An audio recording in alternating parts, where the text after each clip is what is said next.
Je vous propose d'écouter Florent de Carolis qui, ce matin, animait des rencontres avec des startups du patrimoine. Aujourd'hui, dans le patrimoine, il y a une véritable boîte à outils, digitale et numérique, qui est au service des acteurs du patrimoine. Le patrimoine n'a pas vocation à se digitaliser.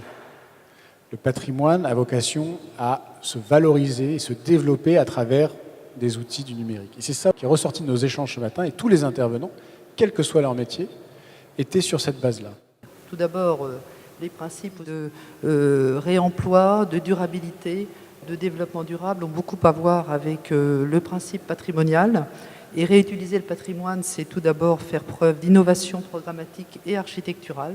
Si l'on part finalement du patrimoine et qu'on va vers le public, en passant par l'objet bâti lui-même, sa restauration, son réemploi, et ensuite son rapport au public, on se rend compte que dans tous ces champs, les nouvelles technologies ont beaucoup à nous dire. Nous allons mettre en place, et je en profite pour saluer les autorités de Cahors, nous allons mettre en place avec Cahors une possibilité d'interfaçage entre des élus qui rencontrent des problèmes pour traiter une question patrimoniale et d'autres élus à un autre endroit en France qui ont traité ce problème-là, en passant par les professeurs de Chaillot et les élèves qui sont sur les sites et qui peuvent travailler sur ces questions patrimoniales. Pour prendre aussi l'exemple de l'intérêt des relevés numériques, nous avons à l'heure actuelle à la Cité de l'Architecture et du Patrimoine une exposition consacrée au Krach des Chevaliers, qui est donc ce grand château situé à la limite du Liban et de la Syrie, qui a été bombardé par Daesh et qui fait l'objet d'une numérisation complète qui permet de se promener dans le château. Ça a été la même chose pour Palmyre, pour Mossoul, pour Khorsabad, mais il faut savoir que ça n'est pas forcément entièrement consolant, puisque le fait d'être passé au patrimoine numérique signifie qu'on n'a pas forcément non plus un patrimoine réel qui est en bon état.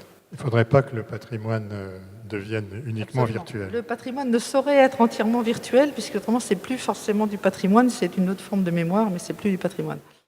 À partir du moment où on a le privilège, mais aussi la responsabilité de gérer 100 sites différents, dont certains aussi contraignants pour une raison ou pour une autre que l'abbaye du Mont-Saint-Michel ou l'Arc de Triomphe, quand on reçoit chaque année près de 10 millions de visiteurs, eh bien, on est obligé de se maintenir à la pointe de l'état de l'art pour voir de la manière dont on peut accueillir ces visiteurs, dont on peut enrichir l'offre culturelle et dont on peut aussi améliorer la gestion en interne. Il est bien certain que maintenant, on trouve sur le marché des applications de gestion des files d'attente qui sont extrêmement performantes. Notre-Dame de Paris est le monument de Paris le plus visité, avec 10, 12,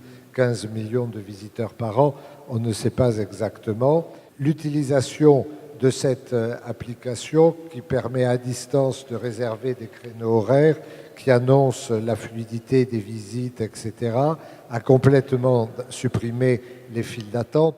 Le rapport entre les visiteurs et les agents est devenu beaucoup plus fluide. À côté de cela, évidemment, nous avons recouru très largement aux applications de médiation culturelle et évidemment tout ce qui est réalité augmentée, immersion.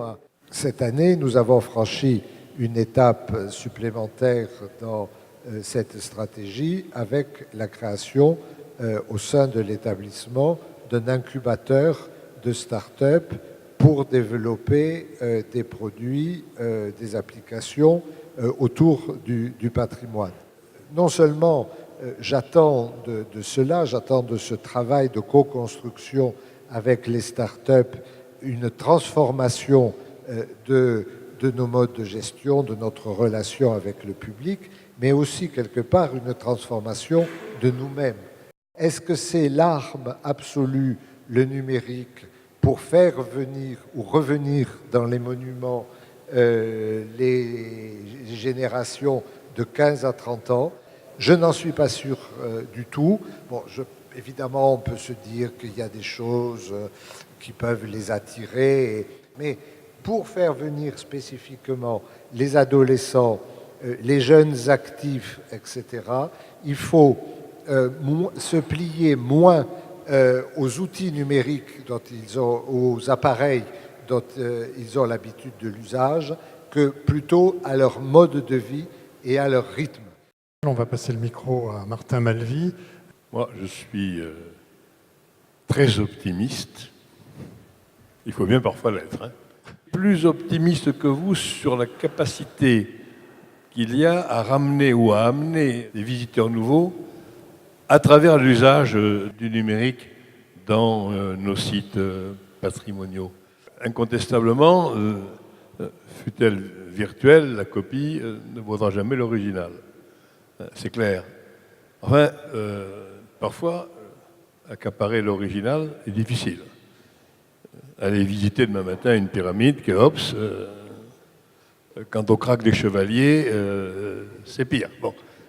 Le produit à construire pour, à partir du patrimoine, développer l'économie touristique, ce produit, il ne peut se construire réellement qu'avec les nouvelles technologies et il ne peut se développer ou se propager qu'à travers les réseaux sociaux. Donc il y a une école nouvelle aussi dans la dimension de l'économie touristique d'origine patrimoniale. Donc moi je suis optimiste, je suis un peu plus pessimiste quand je vois qu'abordant ces sujets, il n'y a pas davantage de réponses. J'ai produit une tribune il n'y a pas très longtemps, un peu plaisir à tout le monde, mais pas faire plaisir à tout le monde. Moi j'admire ce qu'a fait Berne, parce que Berne il a un avantage, c'est que lui, il mobilise l'opinion, il mobilise les médias, on parle du patrimoine. Et ça, c'est quand même formidable, parce qu'on n'en a jamais parlé autant que depuis quelques mois. Chapeau, chapeau, monsieur Berne. Est-ce que l'étape suivante ne serait pas la convergence entre certains systèmes? L'application sur le pass culture que va lancer le ministère est un agrégateur de l'ensemble des possibilités à la fois d'offres numériques et d'offres réelles qu'offrent l'ensemble des institutions culturelles, non seulement nationales, mais aussi locales, en faveur des jeunes, un peu comme un espèce d'agenda culturel. Donc c'est la preuve que le principe de l'agrégation fonctionne. Et par ailleurs, il faut mesurer malgré tout la diversité des patrimoines. C'est-à-dire que vous n'avez pas besoin de la même application et vous ne travaillez pas forcément exactement de la même manière sur du patrimoine archivistique, sur du patrimoine monumental, sur du patrimoine d'objets d'art. On est aussi sur des domaines où la technicité est réelle et importante. Nous souhaitons pouvoir bénéficier de l'acquis de ces dernières années, dans le domaine, notamment dans le domaine du numérique, de même que nous souhaitons également pouvoir nous rassembler sous une bannière commune, sous une étiquette commune, sous une marque ombrelle commune, pour communiquer à l'extérieur dans le domaine de l'économie du tourisme, du patrimonial, avec Atout France. Donc on espère acquérir plus de force par la mutualisation des moyens.